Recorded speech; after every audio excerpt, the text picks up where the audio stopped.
ജോണേട്ടാ, നടി രേഖയും ജയാ ബച്ചനും കൂടെ കെട്ടിപ്പിടിച്ച് നിൽക്കുന്ന ഒരു ചിത്രമുണ്ടല്ലോ 2015. ഈ 2015 ചിത്രം ഇപ്പോൾ ഭീകരമായിട്ട് വൈറലാകുന്നുണ്ട്. എന്താണ് ഈ ചിത്രത്തിൻ്റെ പ്രത്യേകത? എന്താണ് രേഖയ്ക്കും അമിതാഭ് ബച്ചനും തമ്മിലുള്ള ആ ഒരു ബന്ധം? ജയാ ബച്ചൻ രേഖ എന്ന് പറയുന്ന നടിയെ കെട്ടിപ്പിടിച്ച് നിൽക്കുന്നത് ഇത്രയും വലിയ വൈറലാക്കേണ്ട ഒരു കാര്യമുണ്ടോ? ഞാനിപ്പോൾ ആ പടം കണ്ടുകൊണ്ട് ജോണേട്ടൻ ചോദിച്ചപ്പോഴാണ് ജോണേട്ടൻ ആ ഒരു കഥ എനിക്ക് പറഞ്ഞു തന്നത്. അപ്പോൾ എനിക്ക് വളരെ ഇൻട്രസ്റ്റിംഗ് ആയിട്ട് തോന്നി. നല്ല രസമുണ്ട്. എന്താണ് ആ സംഭവം? അതായത് രേഖ 70 വയസ്സാകുമ്പോഴാണ് രേഖയ്ക്ക് ബോളിവുഡ് നടി. പക്ഷെ കഴിച്ചിട്ടില്ല. അവരെ കണ്ടാൽ 70 വയസ്സായെന്ന് പറയത്തില്ല. അത്രയും സൗന്ദര്യമുള്ള ഒരു നടിയാണ് രേഖ. ജമിനി ഗണേശൻ്റെ മകളാണ് രേഖ. ഭാനു രേഖ ഗണേശൻ എന്നാണ് അവരുടെ പേര്.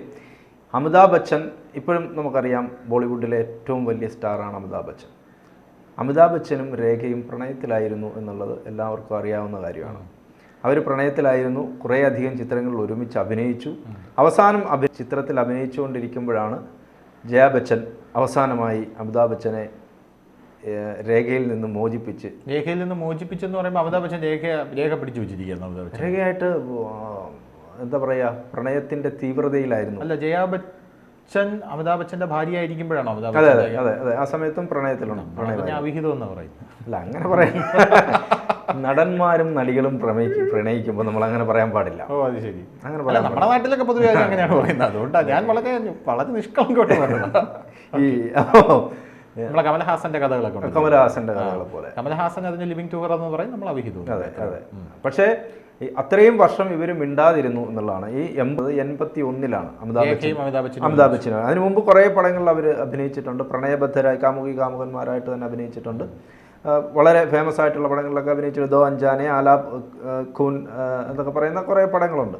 അത് ഹിറ്റായ പടങ്ങൾ. പ്രണയബന്ധം ജയാ ബച്ചൻ മുറിച്ചതിന് ശേഷം ഇത്രയും വർഷം. അല്ല, ജയാ ബച്ചനും അമിതാഭ് ബച്ചനും എപ്പോഴാണ് വിവാഹിതരാകുന്നത്?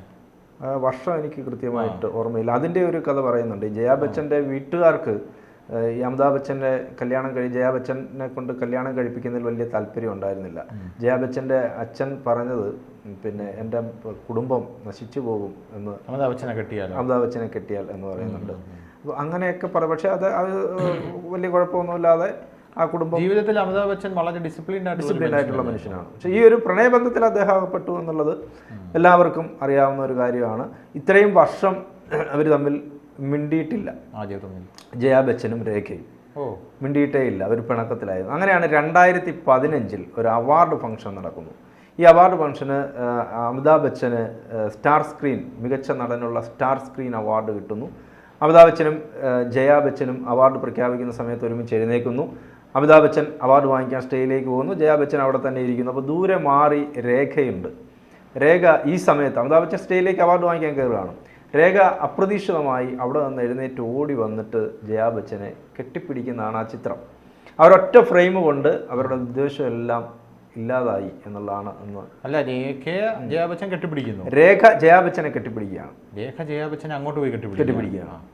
അതോടുകൂടി അവർ കെട്ടിപ്പിടിക്കുന്നു, പുഞ്ചിരിക്കുന്നു.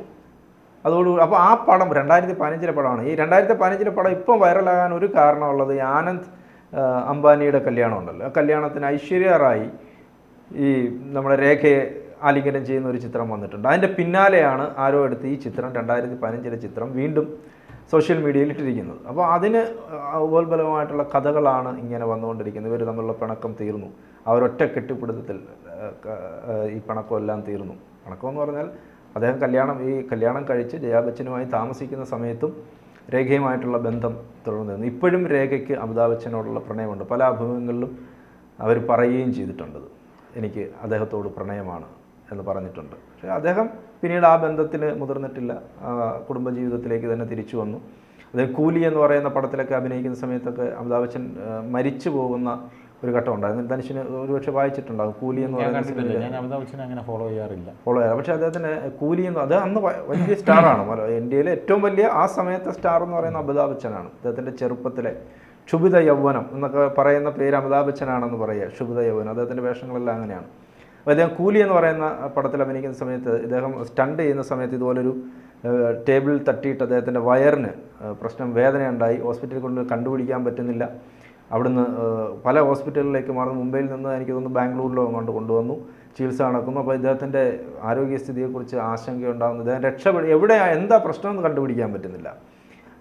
ആ പ്രശ്നം ഇപ്പോഴും അദ്ദേഹത്തിന് ആ പ്രശ്നം ഉണ്ട്. ഇടയ്ക്കിടയ്ക്ക് അദ്ദേഹം ഹോസ്പിറ്റലിലാകുന്നതുകൊണ്ടാണ്, വയറിൻ്റെ പ്രശ്നമായിട്ട് ഹോസ്പിറ്റലിലാകുന്നതുകൊണ്ടാണ്. പക്ഷെ അദ്ദേഹം ജീവിതത്തിലേക്ക് തിരികെ വരികയായിരുന്നു. മരണത്തോട് മല്ലിട്ട് തിരികെ വന്ന ആളാണ്. ആ സമയത്തുമൊക്കെ രേഖ അദ്ദേഹത്തിന് വേണ്ടി പ്രാർത്ഥിക്കുകയും ഒക്കെ. അപ്പോൾ എല്ലാവർക്കും അറിയാം രേഖ ഇദ്ദേഹത്തിൻ്റെ കാമുകിയാണ്, ഇദ്ദേഹം പ്രണയിച്ചിരുന്ന ആളാണ് എന്നുള്ളതൊക്കെ അറിയാം. പക്ഷേ ഈ പറഞ്ഞതുപോലെ നമ്മൾ സിനിമാ നടന്മാരും നടികളും ഒക്കെ ആകുമ്പോൾ ആ പ്രണയം വിശുദ്ധമായ പ്രണയമാണ്. നമ്മുടെ നാട്ടിലല്ലാതെ ഇപ്പം ഒരാൾ അവിടെ ആശുപത്രിയിൽ കിടക്കുന്നു, അയാളുടെ ഭാര്യ അവിടെ ശുശ്രൂഷിക്കാനുണ്ട്, ഇപ്പുറത്ത് വേറൊരാൾ എൻ്റെ കാമുകനാണ് ഈ കിടക്കുന്നതെന്നും പറഞ്ഞ് വന്നാൽ ഉണ്ടാകുന്ന കോലാഹലം, അയാളുടെ സ്ഥിതി എന്താണെന്ന് അയാൾ ആശുപത്രി കിടക്കുക എന്നുള്ളത് പോലും ആ ഭാര്യ ചിലപ്പോൾ മറന്നുപോയെന്ന് വരാം. അപ്പോൾ ഈ ഒരു നമ്മുടെ നാടെന്നാ നന്നാവില്ലേ?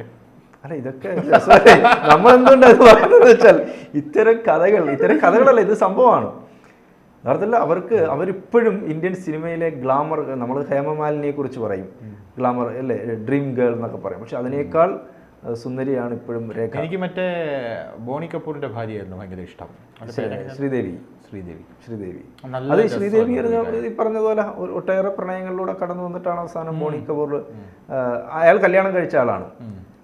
അയാളുടെ രണ്ടാമത്തെ വിഭാഗമാണ്. പൈസ ഉള്ളവർക്ക് എന്തോ ആവാമല്ലോ, ആകാം, പൈസ ഉണ്ടാക്കുക എന്നുള്ളതേ ഉള്ളൂ നമുക്ക്. അല്ല, ഈ രേഖ കല്യാണം കഴിച്ചിട്ടില്ലേ? രേഖ 1990 മുകേഷ് അഗർവാൾ എന്ന് പറയുന്ന ആളിനെ കല്യാണം കഴിച്ചു. 91 മുകേഷ് അഗർവാൾ ആത്മഹത്യ ചെയ്തു. ഈ 1973 വിനോദ് മേഖ്ര എന്ന് പറയുന്ന ഒരു നടനുമായി രേഖയ്ക്ക് പ്രണയബന്ധം ഉണ്ടായിരുന്നു. പക്ഷെ അത് തുടർന്ന് കൊണ്ടുപോകാൻ പറ്റിയില്ല. 1973 അതിനുശേഷമാണ് പിന്നീട് വന്നിട്ട് അമിതാഭ് ബച്ചനുമായി പ്രണയത്തിലാവുകയൊക്കെ ചെയ്യുന്നത്.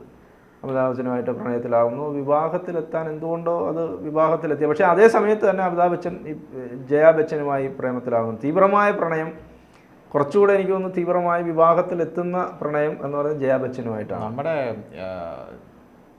ടെലിവിഷൻ ചാനലുകളിൽ സംപ്രേഷണം ചെയ്യാൻ പറ്റുന്ന അവിഹിത കഥകൾക്കുള്ള വലിയൊരു സ്കോപ്പ് ഇതിനകത്ത് എല്ലാത്തിനും ഉണ്ടെന്നാണ് എനിക്ക് പറയാനുള്ളത്. ടു ബി ജോക്സ് അപ്പാർട്ട്, ഞാൻ ഒരു കാര്യം ചോദിക്കട്ടെ. അതായത് ഇപ്പോൾ ഒരുപാട് പ്രണയങ്ങളെക്കുറിച്ച് പറയാം. രേഖ അമിതാഭ് ബച്ചനെ പ്രണയിക്കുന്നു, അമിതാഭ് ബച്ചൻ ജയാ ബച്ചനെ പ്രണയിക്കുന്നു. രേഖ അതിനു മുമ്പ് ഒരുപാട് പ്രണയങ്ങളിലൂടെ കടന്നു വന്നിട്ടുണ്ട്. അമിതാഭ് ബച്ചനും സ്വാഭാവികമായിട്ടും അങ്ങനെ ആയിരിക്കാം. പിന്നെ ശ്രീദേവിയുടെ കാര്യം പറഞ്ഞു. ശ്രീദേവി ധാരാളം പ്രണയങ്ങളിലൂടെ കടന്നു വന്ന ശേഷമാണ് ബോണി കപൂറിനെ വിവാഹം കഴിക്കുന്നതെന്നൊക്കെ പറഞ്ഞു. അപ്പോൾ എനിക്ക് ചോദിക്കാനുള്ളത്, ഒരാൾക്ക് ധാരാളം പ്രണയങ്ങളിലൂടെ കടന്നു പോകാനായിട്ടുള്ള എന്താണ്, അങ്ങനെ കടന്നു പോകുന്ന ഒരാളൊരു മോശക്കാരനാണോ? ഒരിക്കലുമല്ല. പ്രണയിക്കുക എന്ന് പറയുന്ന ഒരു മോശം അനുഭൂതിയോ അല്ല. ഞാൻ പറഞ്ഞത് ജോണേട്ടൻ, ഞാൻ ഒരു എക്സാമ്പിൾ പറഞ്ഞു. ഇപ്പോൾ കമലഹാസൻ ഒരുപാട് സ്ത്രീകളെ പ്രണയിച്ചിട്ടുണ്ട്. ഇപ്പോഴും കമലഹാസൻ ഉലകനായകനാണ്. പക്ഷേ ജോൺ റിച്ചാർഡ് ഒരുപാട് സ്ത്രീകളെ പ്രണയിച്ചിട്ടുണ്ടെന്ന് പറഞ്ഞാൽ ജോൺ റിച്ചാർഡിന് വേറെ ഒരു രീതിയിൽ സമൂഹം കാണില്ല. അല്ല, അത് സമൂഹം കാണില്ല. അതെനിക്ക് ഒരു ഡൗട്ടാണ്. എൻ്റെ പേര് തന്നെ പറയണമെന്നില്ല, പേര് പറയാമല്ലോ. ശരി, ധനുഷ്ദേവ് ആയിക്കോട്ടെ. അങ്ങനെ സമൂഹം കാണില്ലേ? അപ്പൊ അതിൻ്റെ ഒരു വേറെ, അത് ഈ സ്റ്റാറ്റസ് എന്ന് പറയുന്ന ഒരു പ്രധാന ഘടകമാണ്. അപ്പൊ പ്രണയമല്ല, സ്റ്റാറ്റസ് ആണ്. സമൂഹത്തിനെ സംബന്ധിച്ച് സ്റ്റാറ്റസ് ആണ് പ്രധാനം. സ്റ്റാറ്റസ് ആണ് പ്രശ്നം. ഇപ്പം നിങ്ങൾക്ക് പണമുണ്ടോ അല്ലെങ്കിൽ പദവിയുണ്ടോ, അത് ഒരു പ്രശ്നമല്ല. പക്ഷേ ഒരു താഴേക്കിടയിലുള്ള, എൻ്റെ നാട്ടിൽ ഞാൻ കണ്ട ഒരു കമിതാക്കളുടെ മരണം എൻ്റെ ചെറിയ പ്രായത്തിൽ ഞാൻ കണ്ടത്, എനിക്ക് ചെറിയ പ്രായമാണ്. ആ സമയത്ത് ഇവർ ഒരു വീട്ടിൽ, ഒരു മുതലാളിയുടെ വീടാണ്. ആ വീട്ടിലെ പയ്യനും തൊട്ട അയൽവക്കത്തുള്ള പെണ്ണ്, അത് പാവപ്പെട്ട വീട്ടിലെ പെണ്ണാണ്. പക്ഷേ നമ്മൾ ഈ നോവലൊക്കെ കാണുമല്ലോ, അന്നത്തെ നോവലിലൊക്കെ കാണുന്ന പോലെ ഇവർക്ക് ഒരിക്കലും ഒന്നിക്കാൻ പറ്റത്തില്ല. പക്ഷെ അവരെന്ത് ചെയ്യുന്നു വെച്ചാൽ, ഇപ്പുറത്തൊരു വീടുണ്ട്, ഇവരുടെ തന്നെ ഒരു വീടുണ്ട്, ചെറിയ വീട്. ആ വീട്ടിൽ ഈ രണ്ടുപേരും ചെന്നിട്ട് ആത്മഹത്യ ചെയ്യുക, തൂങ്ങി മരിക്കുകയോ ഒക്കെ ചെയ്ത്, വിഷം കുടിക്കുകയോ തൂങ്ങി മരിക്കുക, അങ്ങനെ എന്താണ് ഞാൻ കാണുന്നത്. ഇവരിങ്ങനെ കിടക്കുന്നതാണ് ഞാൻ കാണുന്നത്. അപ്പോൾ നമ്മൾ അന്ന് ആദ്യം കാണുന്ന, അതായത് രണ്ടുപേര് പ്രണയിക്കുന്നു, അവർ പ്രണയിച്ചിട്ട് ഒരുമിക്കാൻ കഴിയാതെ മരണം തിരഞ്ഞെടുക്കുന്നത് ആദ്യമായിട്ട് കാണുന്നത്. അപ്പോൾ അപ്പോഴാണ് നമുക്ക് ആ ഒരു ചിന്ത വരുന്നത്, ഇങ്ങനെ ഒരുമിച്ചില്ലെങ്കിലൊക്കെ ഇങ്ങനെയൊക്കെ ചെയ്യാമോ, അങ്ങനെയൊക്കെ ചെയ്യാൻ പാടുണ്ടോ എന്നൊക്കെയുള്ള ചിന്ത വരുന്നത്. അത് ഈ പിന്നെ എന്താ പറയുന്നത്, രണ്ട് വിഭാഗങ്ങൾ തമ്മിലുള്ള ഒരു കുഴപ്പമുള്ളത് കൊണ്ടാണ്. അതേസമയം ഇപ്പുറത്ത് ഈ പെങ്കൊച്ചിന് കാശുണ്ടെങ്കിൽ പ്രശ്നമില്ല, അവർക്ക് കല്യാണം കഴിക്കാം. പൈസയാണ് അപ്പോൾ എല്ലായിടത്തും. പൈസ ഒരു പ്രശ്നമാണ്, പദവി ഒരു പ്രശ്നമാണ്. അത് കഴിഞ്ഞിട്ടാണ് പ്രണയം എന്നുള്ളത്. നമുക്കിപ്പോൾ ഒരാളോട് മനസ്സിൽ പ്രണയം തോന്നിയാലും ആ പ്രണയത്തിന് സാമ്പത്തികം പലപ്പോഴും, ഇപ്പോഴത്തെ പ്രണയമൊക്കെ പ്രായോഗികമായിട്ടുള്ള പ്രണയമാകുന്നത് അതുകൊണ്ടല്ലേ. കാശ് ഒരു പ്രധാന ഘടകമാകുകയൊക്കെ ചെയ്യുന്നത് അതുകൊണ്ടാണ് കുറേ കഴിയുമ്പോൾ ഈ തേച്ചിട്ട് പോകുക എന്നുള്ള വാക്ക് പോലും ഇപ്പോഴത്തെ പ്രണയത്തിൻ്റെ ഭാഗമായിട്ട് വന്നത് അതുകൊണ്ടല്ലേ.